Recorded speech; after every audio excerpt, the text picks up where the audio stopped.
그 성경이 읽어지네라는 그 책이 있습니다. 여러분 혹시 아십니까? 성경이 읽어지네라는 책이 있는데 그게 몇 년 동안에 미국하고 한국하고 미국에서 굉장히 유행하고 현재도 지금 사용되는 책인데 저도 그 책을 몇 번 읽어봤는데 아주 도움이 많이 됩니다.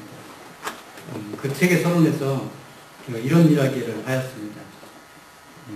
현대가 과학의 시대라고 할지라도 인간은 우리가 살고 있는 자연에 대하여서 억만 분의 일도 알지 못한다 이렇게 얘기했어요. 쉽게 생각하면은 요즘 과학이 많이 발달했기 때문에 많이 알 것 같은데 그러나 조금만 더 생각해 보면은 사실 우리가 아는 게 별로 없어요.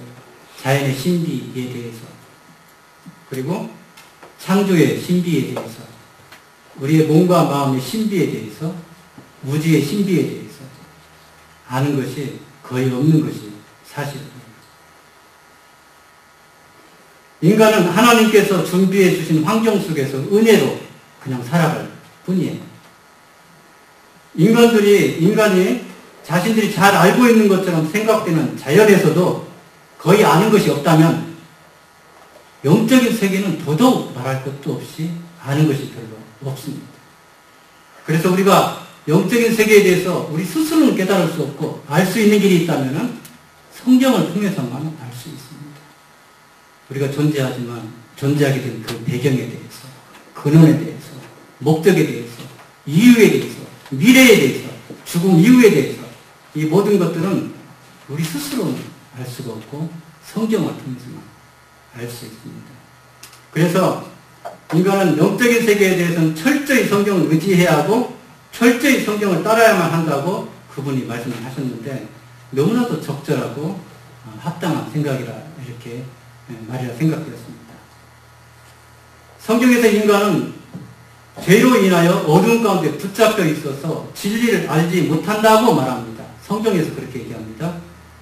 세상에는 한 사람도 예의가 없이 세상의 신에게 붙잡혀 죄에게 종노릇하고 있다고 이렇게 성경에서 얘기합니다.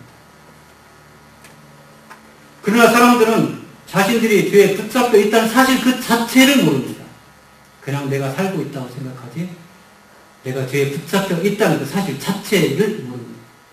그러나 성경은 죄에 붙잡혀 있다고 얘기합니다. 모든 사람, 한 사람도 예의가 없이. 그리고 사람들이 말하는 현실의 삶에 붙잡혀서 살아가고 있습니다. 성경은 이를 노아의 때와 같다고 말합니다. 노아의 때에 곧 홍수로 멸망한다는 경고 속에서도 이를 전혀 의식하지 않고 비가 내리는 그 순간까지 이 세상의 삶에 붙잡혀서 먹고 마시고 시집가고 장가가는 일을 하였습니다. 예수님이 오실 때에도 이와 같으리라고 말씀하셨는데 예수님 오시는 그때에도 먹고 마시고 시집가고 장가가는 이 세상 일만 할 것이라 이렇게 얘기했습니다. 사람들은 감히 성경적인 세계에 대해서 생각할 수가 없습니다. 영적인 세계에 대해서 상상도 할 수 없습니다. 세상의 모든 사람들이 먹고 마시고 시집가고 장가가고 세상에서 성공하게 되는 것, 그 이상을 생각할 수가 없어요. 인간에게는 이것 말고도 인간을 창조하신 하나님의 목적이 있고 하나님과 교제하는 삶이 있고 이러한 삶의 근거에서 심판이 있고 천국과 지옥이 있고 영생이 있다는 생각을 전혀 할 수가 없어요. 하루하루 살기 급할 뿐입니다. 이걸 어떻게 상상이나 해볼 수 있겠습니까? 세상 사람들이 지금 당장 하루 살기를 바쁜데 저는 지금도 하나님이 영원 전부터 홀로 스스로 존재하고 계셨다는 사실이 이해가 다 되지 않습니다. 이해 안 됩니다. 너무나 신비하고 두렵고 떨릴 뿐입니다. 저는 지금도 제가 영원한 존재라는 사실이 너무나 놀라워요. 제가 영원한 존재라는 사실. 영원히 살아야 되는 존재라는 것. 그러나 그것이 진리이기 때문에 말씀을 의지하여서 용기를 내서 믿고 또 믿어가고 있는 중입니다. 그러다 보니까 믿어져 가는 조금씩. 그런데 처음에는 더 더더욱 이해하지 못했고 받아들일 엄두가 나지 않았었습니다. 그렇지만 그 길 위에는 다른 길이 없다는 걸 알았기 때문에 도전하는 담대하게. 여러분 믿어지십니까? 하나님이 영원 전부터 스스로 홀로 존재하고 계셨다. 만물을 하나님이 창조하시고 지금도 다스리고 계신다. 우리도 영원한 존재다. 나도.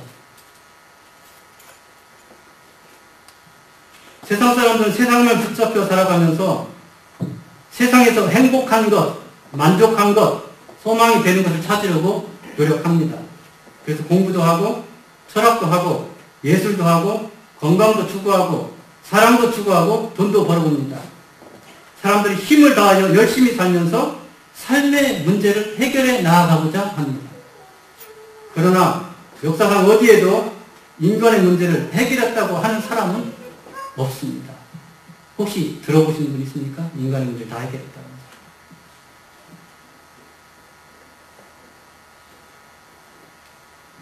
또 사람들은 첨단 과학으로 인간의 문제를 해결하고 더 나은 인간의 삶을 만들려고 노력합니다.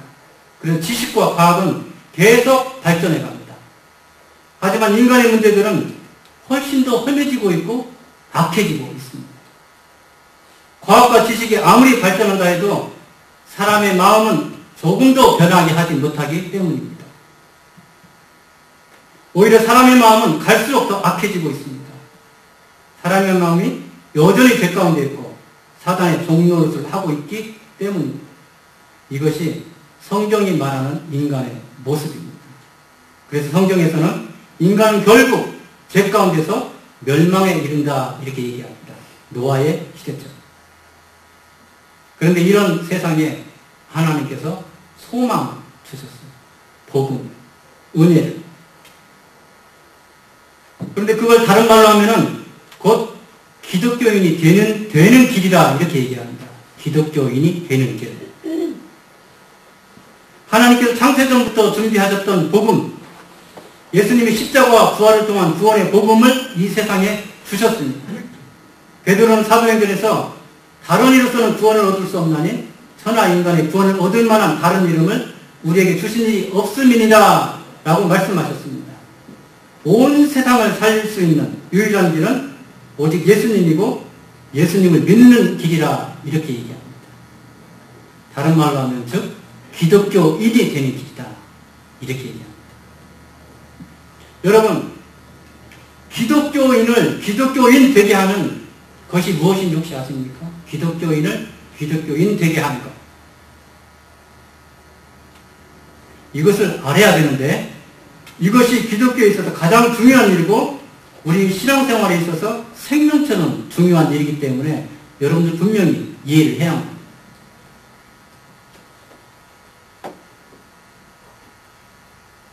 이 문제를 분명하게 이해하고 느끼지 못하면 정상적인 기독교인의 삶을 살 수가 없습니다. 만약 이 문제를 분명히 안다면 영적인 세계를 이해하기 시작할 것입니다. 어떤 사람은 교회가 진정으로 부흥할 수 있는 유일한 길은 기독교인을 기독교인 되게 하는 그 핵심을 바르게 아는 것이라고 이렇게 얘기합니다. 그러면 기독교인을 기독교인 되게 하는 핵심은 무엇입니까? 오늘 본문 내용에서 여러 차례 반복돼서 얘기된 내용입니다. 기독교인을 기독교인 되게 하는 핵심은 거듭남입니다. 즉 오늘 본문에서 말하는 중생입니다. 우리 안에 성령으로 새로운 생명이 탄생하는 것을 말합니다. 기독교인은 그렇게 거듭남으로, 중생함으로, 탄생함으로 만들어집니다. 기독교인은.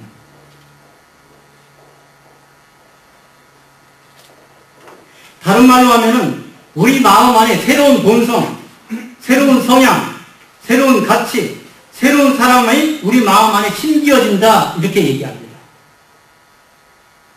이것을 헨리 스카우걸이라는 사람은 사람의 영혼 안에 있는 하나님의 생명이라 이것을 기독교라고 표현합니다.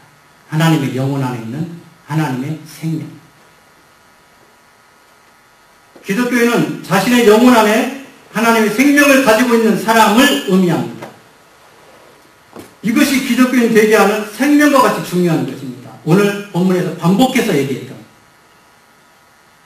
이런 하나님의 생명을 기독교인의 마음에 가졌기 때문에 신약의 서신서들의 내용이 가능한 것입니다. 하나님의 생명이 기독교인을 이끌어가기 때문에 하나님의 모든 영적인 말씀을 믿음으로 받아들이고 또 받아들여야만 한다는 사실을 알고 있고 또 하나님께서 기독교인을 향해서 기대하시는 거룩한 삶으로의 부름에 순종하고자 하는 그 열정을 가지게 됩니다. 하나님의 생명이 아니고서는 불가능한 일입니다.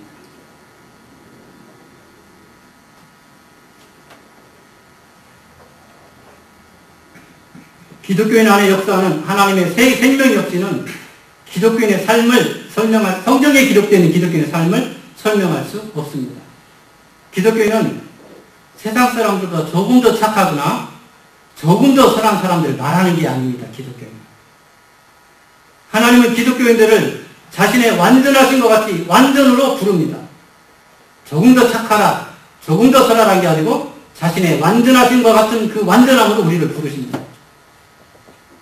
하나님의 거룩하심처럼 너희도 거룩해라, 완전해라, 모든 일에 점도 없고 흠도 없이 순전해라, 모든 일에 원망과 시비가 없이 하라, 선한 일에 열심히 있는 친백성이 되라, 원수도 사랑해라. 이런 삶으로 우리를 부르십니다. 이것은 자연인으로서는 상상도 할 수 없는 일입니다. 그러나 그것이 가능할 수 있는 것은 우리 영혼 안에 심겨져 있는 하나님 생명 때문에 가능하게 되는 것입니다.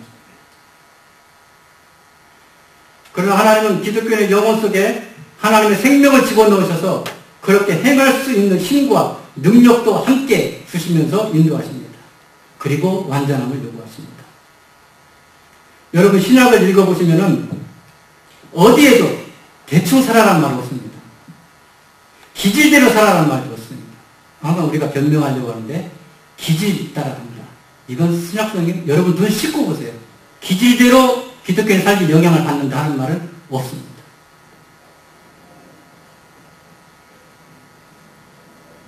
연약한 대로 살아라, 부족한 모습을 그대로 가지고 살아라 하는 것도 하나도 없습니다.